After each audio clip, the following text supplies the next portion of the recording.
Muy buenas tardes, alumnos y alumnas, sean bienvenidos a una clase más en esta modalidad a distancia.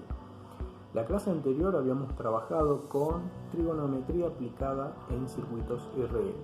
Hoy continuamos con la temática, pero teniendo en cuenta otras variables que ustedes han trabajado el año anterior, en lo que respecta a circuitos resistivos en serie y paralelo. Respecto de las actividades, ustedes saben que si bien están pidiendo una calificación, tienen una nota conceptual, es decir, no basta solamente con decir presente. Necesitan y deben realizar y presentar las actividades. Así que a ponerse las pilas, ustedes saben que yo lo estoy evaluando de manera participativa, quiénes son los que entregan, los que consultan, así que ya saben. Continuamos aprendiendo.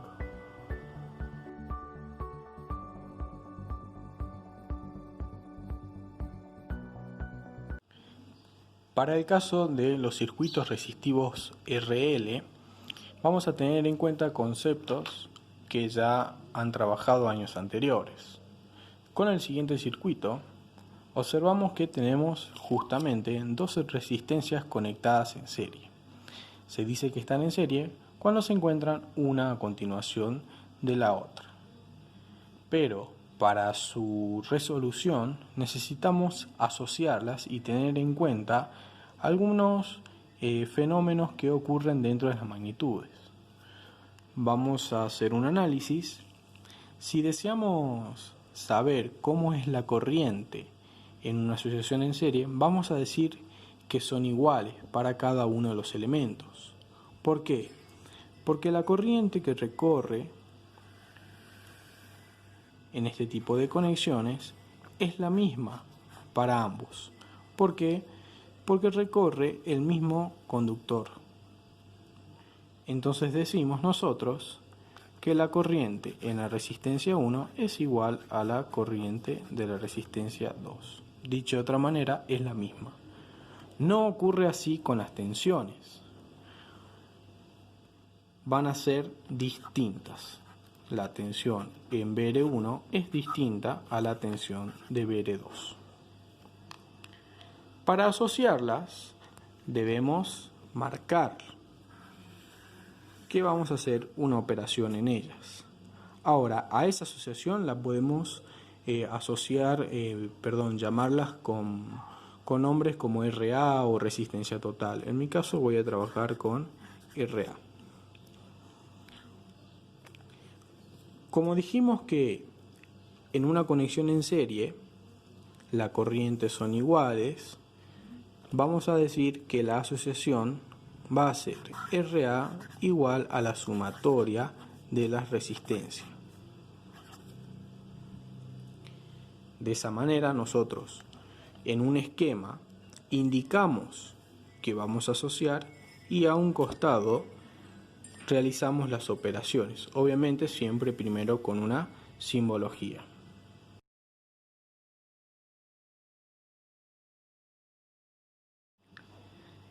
Y en el caso del circuito resistivo paralelo, las conexiones son distintas respecto del ejemplo anterior que vimos.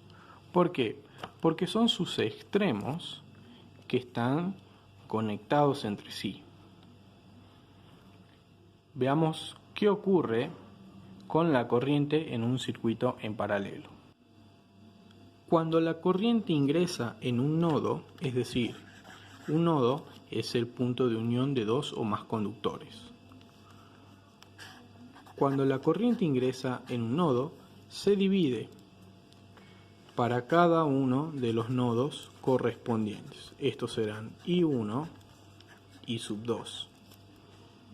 Por ende, decimos nosotros que las corrientes en una conexión en paralelo, son distintas. I1 distinto de IR2. Para el caso de las tensiones, van a ser opuestos a las conexiones en serie. Habíamos dicho que son los extremos que están conectados. Por eso, cuando existe una falla en el hogar con alguna lámpara, vemos que la instalación en la casa funciona sin ningún tipo de problema, justamente porque en las instalaciones domiciliarias tenemos una conexión en paralelo. ¿Qué quiere decir esto? Que en caso de que falle una lámpara, la otra va a seguir trabajando sin ningún tipo de problema, porque son sus extremos los que están conectados. Para el caso de la resistencia en serie, no es ajeno a eso, las tensiones son iguales. Entonces decimos que las tensiones en BR1 es igual a la tensión de BR2. Dicho de otra manera, son las mismas. Si hacemos entonces un análisis en el gráfico, tenemos nosotros una circulación de la corriente, que va a ser la I total, y esto se va a dividir en IR2 o IR1 y para IR2. Estos conceptos que hemos explicado nos van a servir para hacer las asociaciones correspondientes y el cálculo de las corrientes y las tensiones de cada uno de los elementos. Esto es aplicable en la ley de Kirchhoff, en ley de Ohm y en otras temáticas como ley de Thevenin. Por lo tanto, para una asociación en paralelo, nuevamente como en el caso anterior, definimos el tipo de asociación que vamos a hacer. En este caso voy a llamar RB y la expresión va a ser distinta. RB va a ser igual al producto entre las resistencias que hemos asociado, R1 por R2, partido en la sumatoria de las resistencias R1 más R2.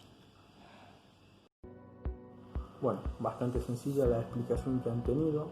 A continuación voy a adjuntarles una actividad para que vayan trabajando en lo que dura la clase, y como saben siempre se tienen en cuenta quiénes son los que participan y presentan la misma.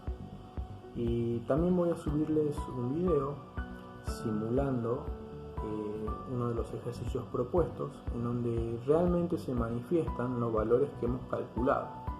Incluso pueden simularlo de sus casas y saber si han resuelto bien o no el ejercicio en base a los valores que le dicte el simulador. También otra manera de más práctica y bueno, que demanda más tiempo, es armar el circuito, hacer el diseño del circuito y medirlos con multímetros, amperímetros, entre otros. Esto es la clase de hoy.